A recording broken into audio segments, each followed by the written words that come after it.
Are you putting me on trial?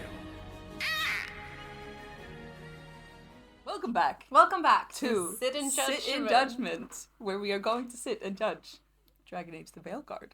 Yes, we How are. exciting. It's so exciting. I'm so excited for this. So, how have you been living since release?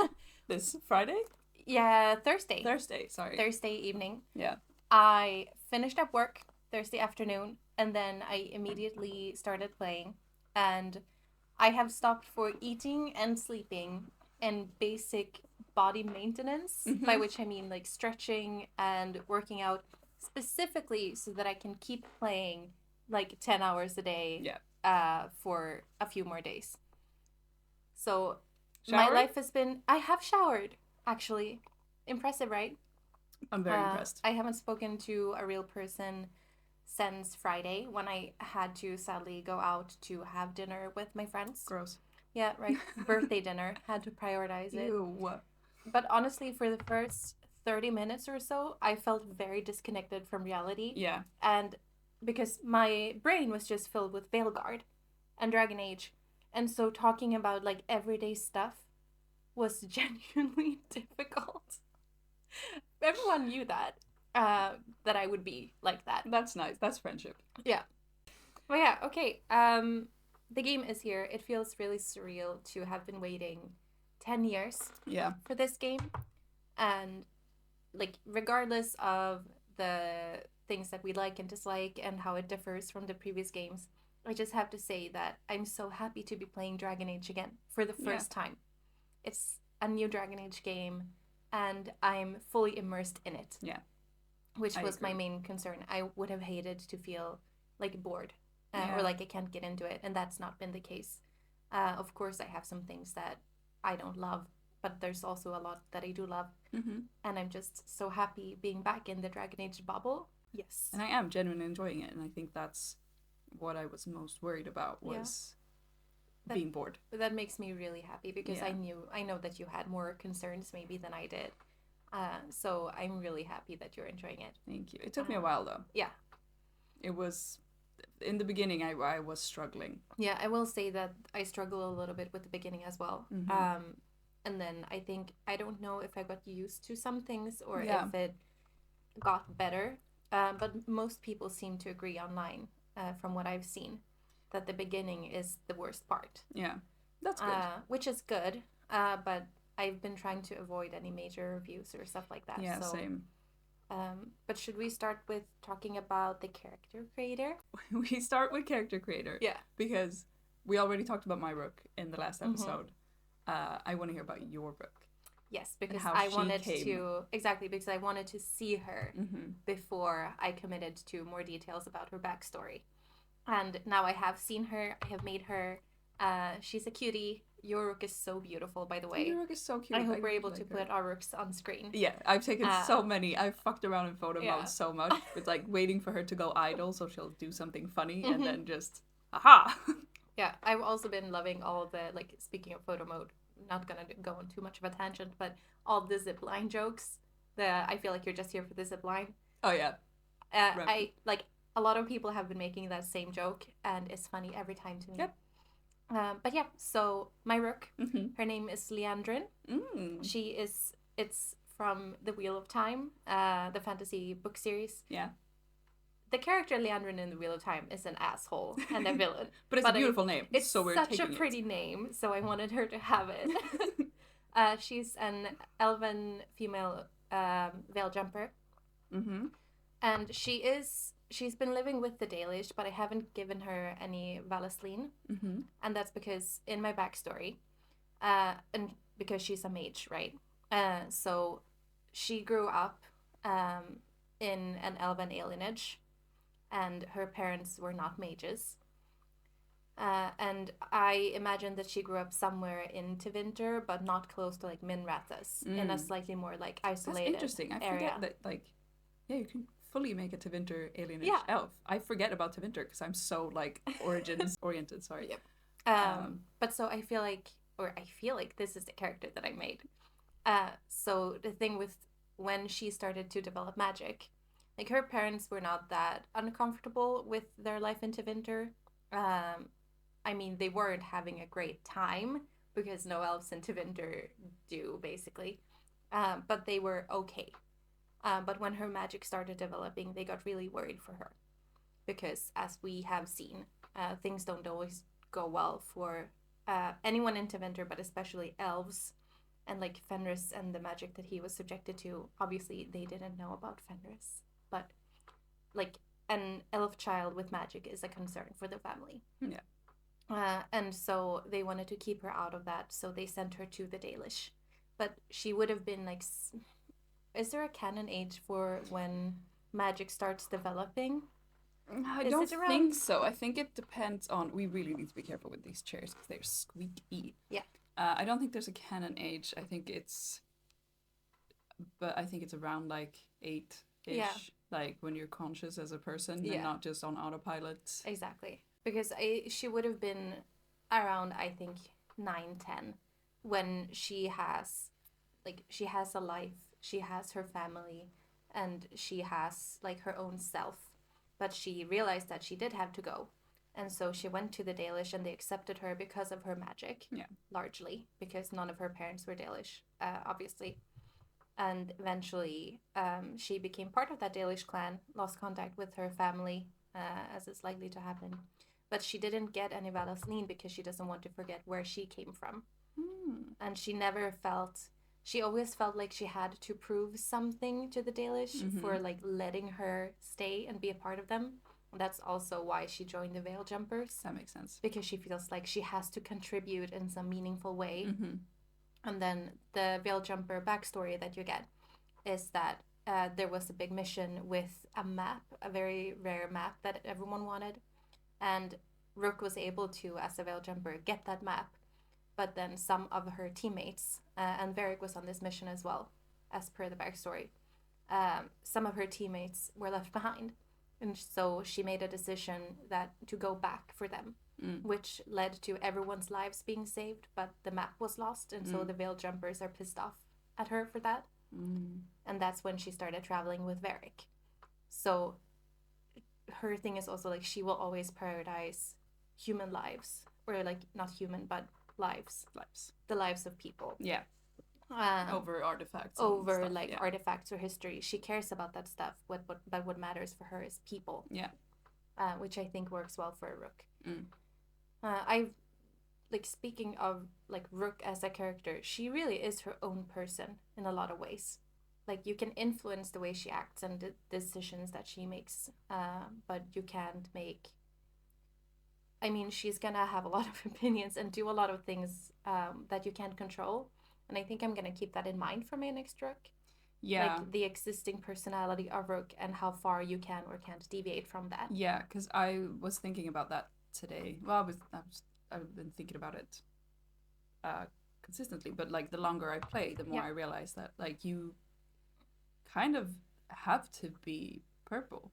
Yeah. Like, even when I try to choose answers that are like straightforward, that's whack, like absolutely not. It's still very purple leaning. Yes. It's like, how harsh do you want to be while maintaining this same attitude? Exactly. But it's like, it works for this Rook, because the Rook that I had planned was always going to be a little shit stirrer who like doesn't take shit seriously. But if I'd gone with one of my other prepared characters, like my next run is going to be a Grey Warden. Yeah.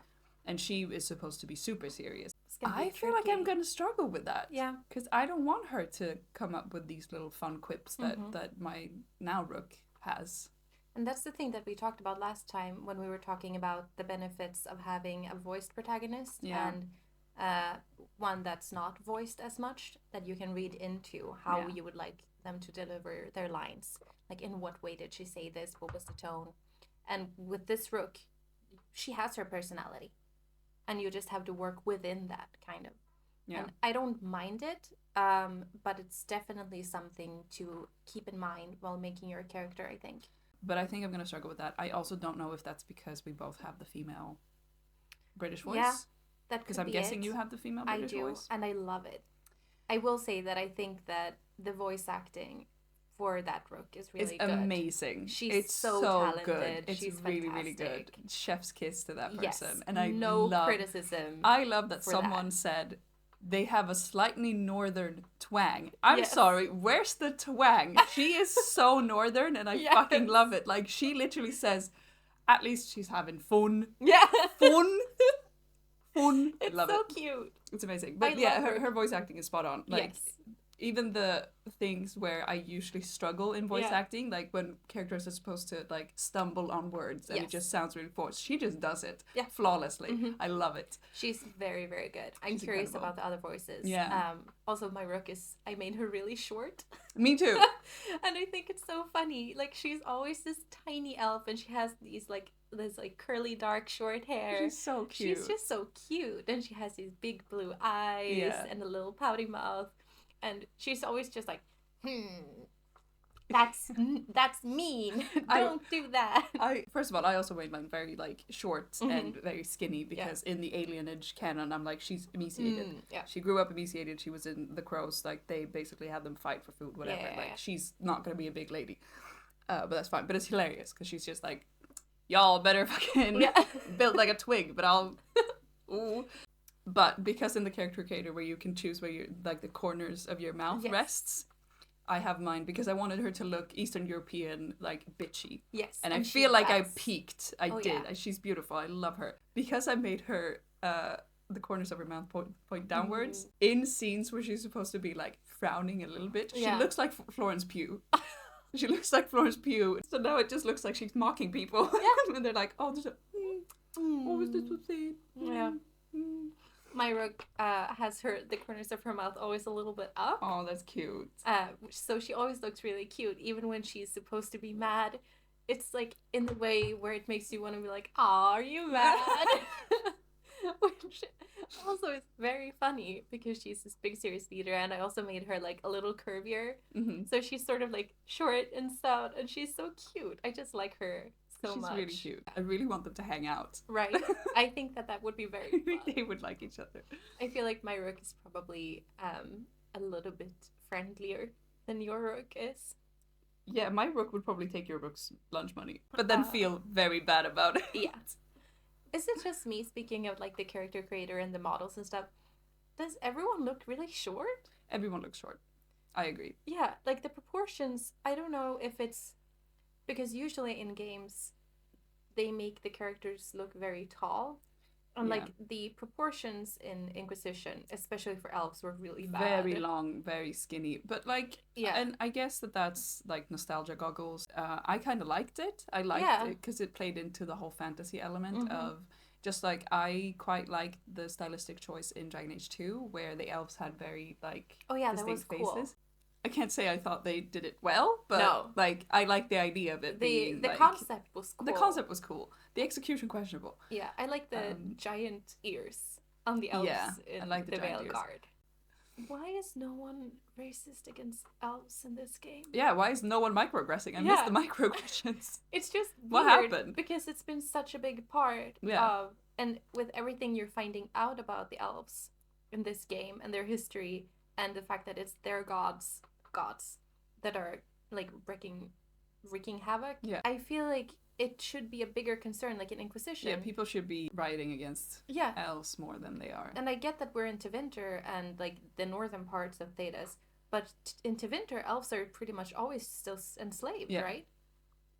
So I feel like the fact that elves have been such an oppressed group in all of Thedas, since the fall of Elvenon, people like all the elves should be way more concerned. Yeah, like it's been brought all up elves a little should be bit. Like flocking to the Dalish clans right now, being like, "Holy shit, you guys!" Yeah, exactly. And we should be hearing, I feel like, about because Gillenane and Elganon, and not everyone is aware of them, sure, but a lot of people are in these parts of Thedas that we're in right now.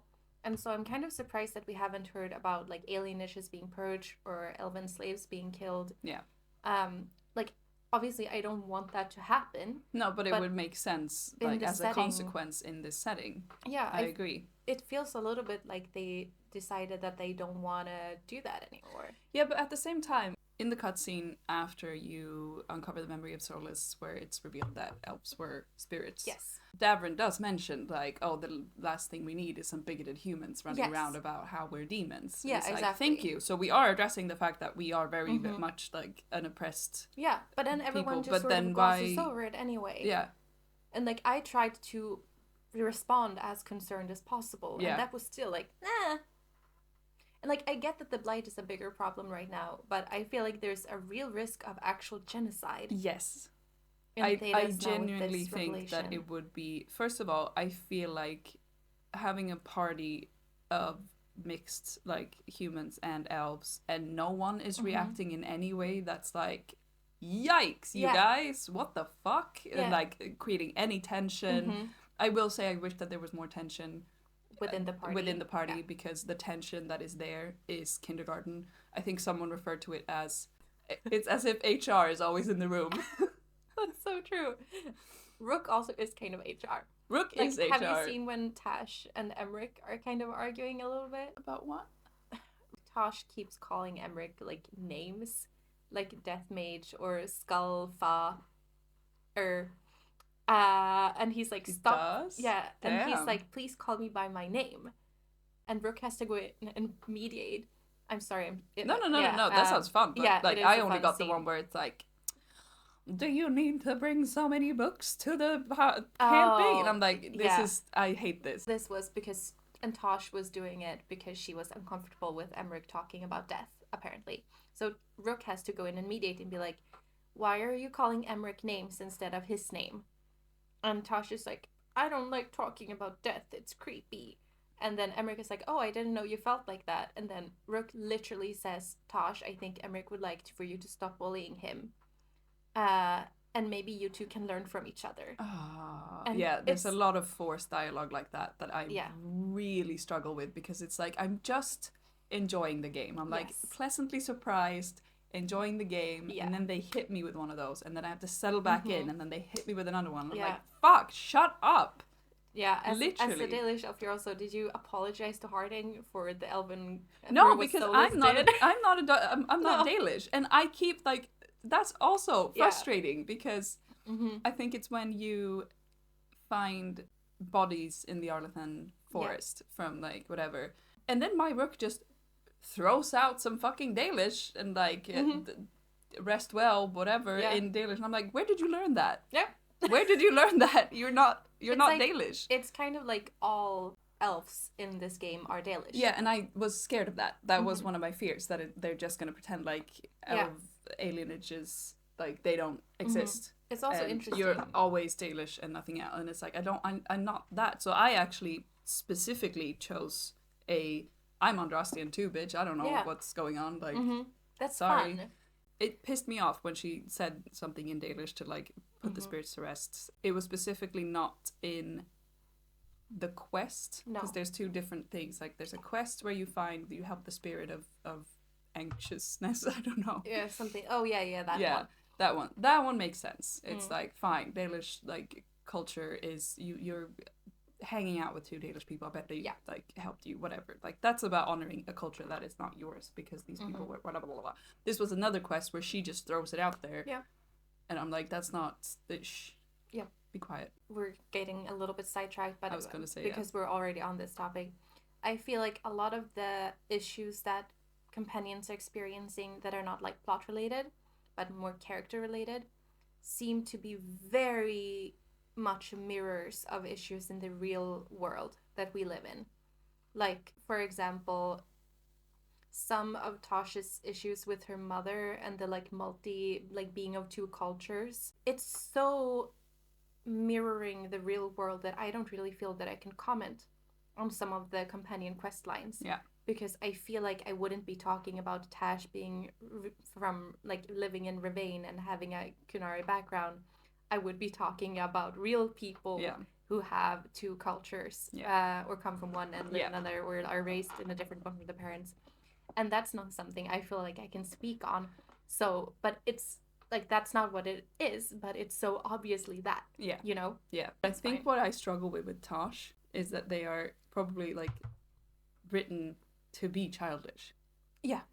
But Tosh feels so juvenile to me. Exactly, and even if that is the point, and if I say I don't like it, and people are gonna go, "Well, you don't get the character. That's the point." I get that that's the point. Yeah, it's juvenile, and I only like Tosh because of how my rook is to them. Yeah, because my rook is just like, yeah, just kind of makes fun of them, and I like that. Does Tosh have a crush on Harding in your playthrough as well? Yeah, I told her to get her cheese. Yeah. Oh, I said to get her some archery equipment. Yeah, no, I said, what would be the most funny sabotage, but not like super sabotage? Just like, get her cheese.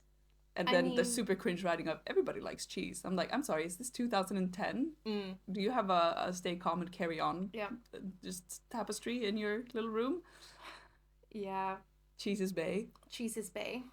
Don't make another coffee addict. Don't even talk to me until I've smashed my penis completely flat with this mug. I have things to say about the characters. We can. Yeah. Let's let's rendezvous back to character creator. I would have liked some more. Like, obviously, it's such a step up. Yeah. From absolutely Inquisition and all the previous games. I really liked it in a lot of ways. If I have to nitpick, I would have wanted some more hairstyles that were like, I don't know, I feel like there weren't that many. I feel or like I didn't like a lot of them. I didn't like a lot of them. I would have liked some more medium length, like half updos. Yeah. I've seen some people be like, you can't make a hot girl in. Try me. Yeah, you that is a skill issue if you can't make a like traditionally feminine looking person. Both our rooks are very beautiful, more feminine looking ladies. But you cannot be blonde. In Dragon Age: The Veilguard, you can be anything, but you cannot be blonde. I've tried every single fix that I could think of, and it only shows up as blonde in like one scene. Yeah. Maybe two at best. Otherwise, it's like sink, water, gray. It's like a bad dye job. Pool chlorine green. Yeah. It's not blonde. Sometimes it's pure black. Yeah. Literally pure black. And I'm like, yeah, okay, I guess. Okay, so first impressions of the actual gameplay when you exit the character creator. It took me a while to get used to the movement. Yeah, it's kind of janky. It's identical, I would say, or mostly identical to Mass Effect Andromeda, which I have played. So for me, it was pretty similar. It took me a while. I'm used to it now. I don't love that the same control for like interacting is jumping. And you have to be angled very specifically to like interact with something because my rook just jumps all over the place. Yeah, I'm like, also just jumping on boxes and crates and it's just around. Yeah, and I really, really don't like that you can't target cysts. No. It's such an easy fix, and I don't understand why they didn't do it. Yeah. Because it's so frustrating having to like maneuver around, like unfocusing. Because you're playing a rogue, right? Are you doing daggers or archery? Daggers. Daggers. I mean, I use my archery as well, but primarily it's daggers. I'm doing a mage as established, and I think on console, and this is playing on PC. For the PS5, I think often it correctly assumes that I want to hit assist or a shard. I also realized that there's if you have a staff, you can press R2 and a beam of pure magic energy shoots out. That's sort of like a laser, and so I just use that. That sounds cool. Yeah. I can't do that. I don't understand why they didn't just make them targetable. Then I can just tell my guys to go get those ones. I get this one, and then we won't get absolutely fucking bukkaked by Darkspawn. That's true. I don't love that a lot of the times when I make a jump and it's obvious that I should land with my 2 feet. For some reason, my rook just lands on her stomach and has to climb up. That really bugs me. I'm like, girl, you were right there. Yeah. My headcanon is that my rook is like nearsighted. Yeah, no, that she's just like bad at jumping. Oh, because she's short. It's sort of like in the Mass Effect games, it's almost canon that Shepard, where it is actually at this point, that Shepard is a bad dancer. It's just a character quirk, and they didn't do it on purpose in the first game, but that's what it became. And I feel like it's, for me, that's Rook's just a bad jumper. Shepard is a bad driver because of the horrible controls of the Mako in the first game. And so this is My headcanon is that everyone is just like, oh, Rook, maybe next time you'll learn how to jump. It really annoys me, especially when it's like, I'm this super cool assassin rogue, and I'm nimble, and I'm named after a fucking cat. Yeah. And I also drown a lot. That was the first bug I encountered. Oh. I stumbled upon an enemy in the Arlington Forest, and it's right by the water. Yeah. And my rook fell in, but the game still registered it as me being in a fight. So I was just perpetually drowning and not getting out, and I was just like, I'll just wait it out. Yeah. But that was my first bug. I had a few bugs, but nothing game-breaking. I actually haven't experienced a single bug. I think it's more common on a PC. Yeah. With Andromeda, Mass Effect Andromeda, sorry to be speaking so much about Mass Effect, but this is a Mass Effect podcast. They're very similar games in like the series, and it's BioWare, and they're using the Frostbite engine for Andromeda as well, so, you know, they're gonna have a lot of similarities. When Andromeda was released, it was pretty buggy, even on the PlayStation. So I think that, like, honestly, this is a very well finished game. Yeah. And I'm kind of impressed.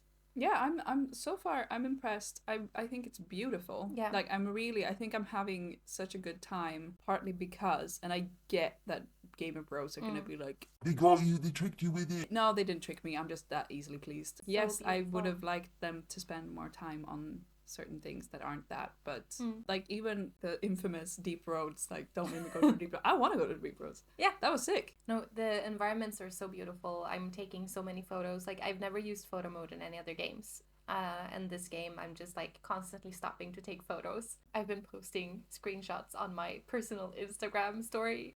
I also posted about the podcast on my personal Instagram story.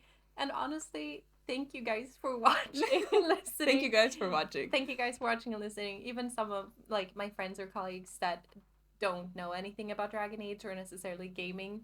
Like, one of my colleagues, shout out to you, Ella, if you're listening to this.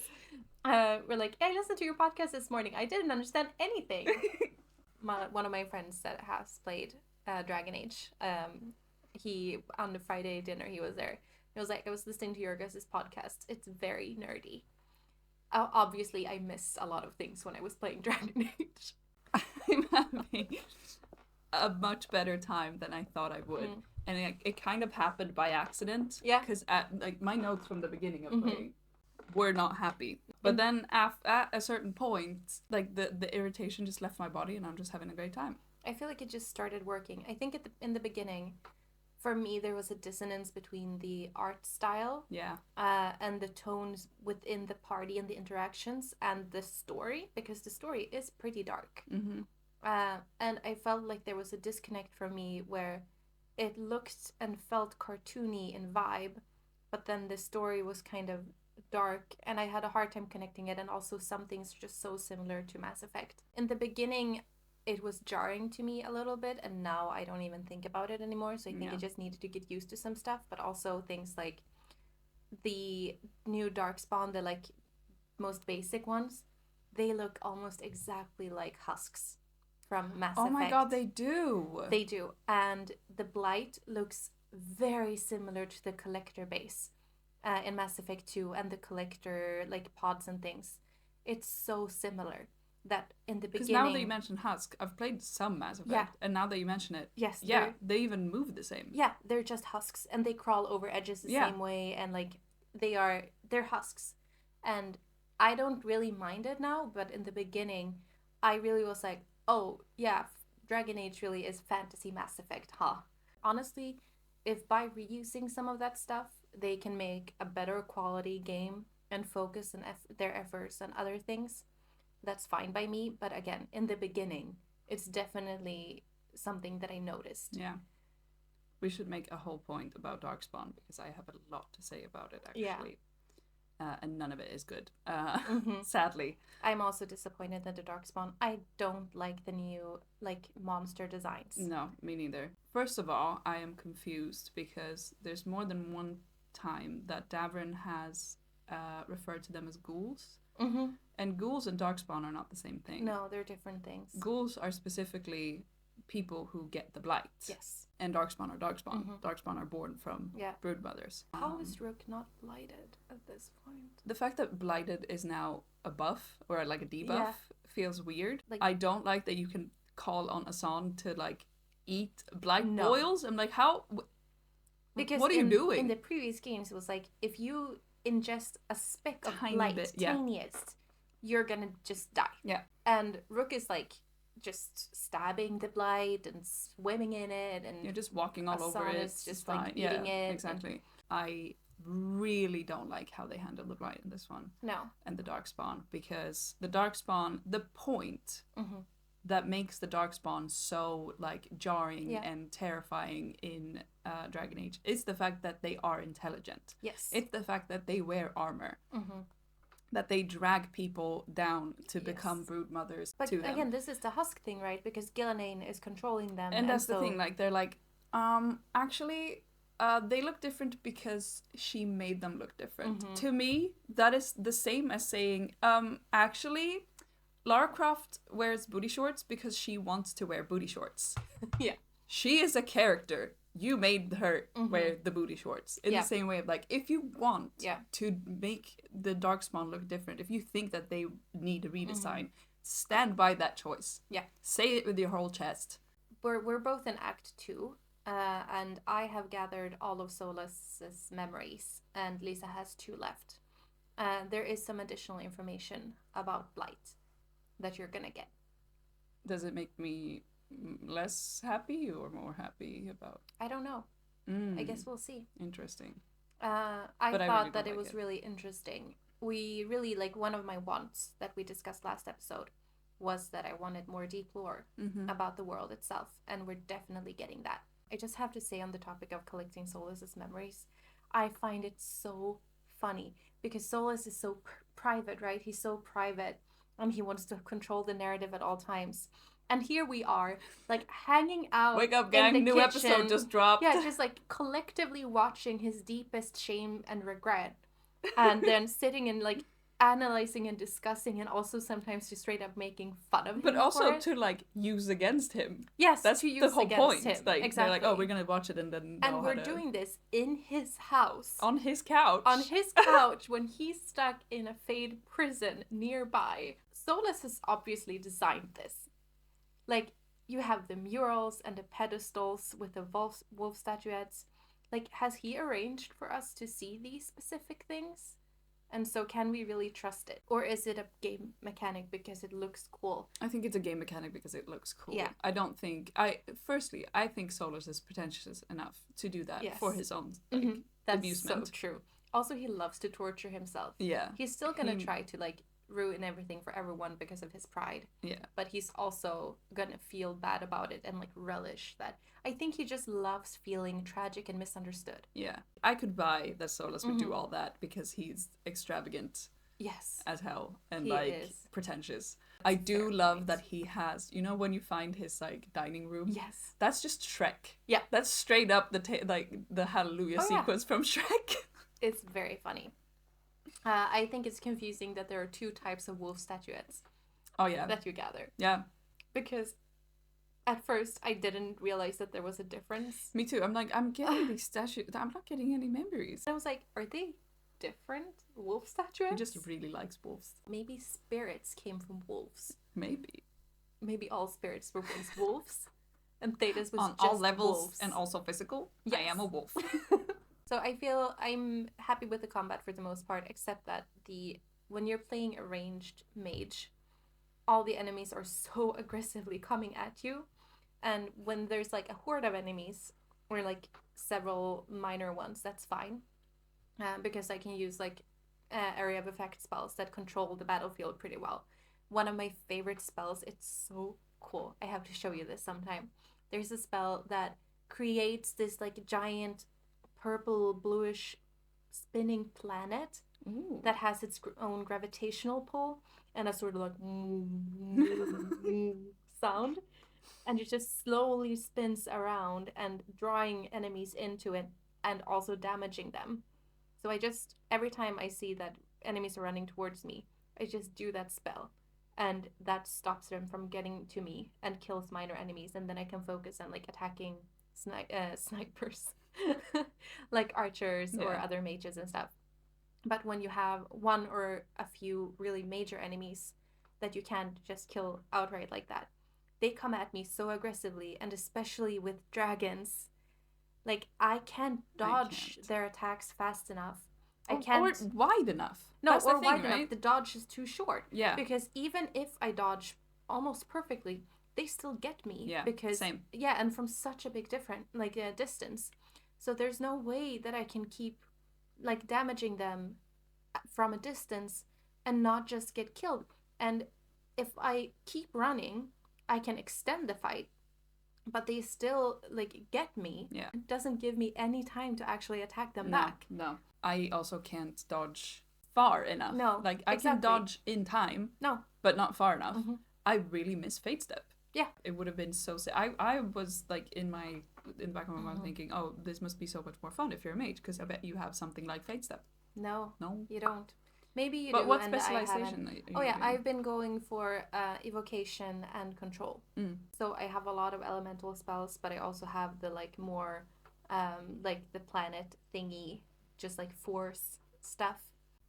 Wait, what is it? It's because in for a rogue, it's duelist, saboteur, or yeah. I Veil think Ranger. evocation is the specialization. Okay. And it's mostly elemental damage. And then I have gone slightly toward the one that is necromancy. I don't do any necromancy, but I'm sort of slowly starting to like creep into those skills. Mm-hmm. And a lot of the passive stuff. I really like that you level up so often and that you get like a ton of skill points and that you can refund them. I think that's fun. I haven't refunded any because I'm lazy.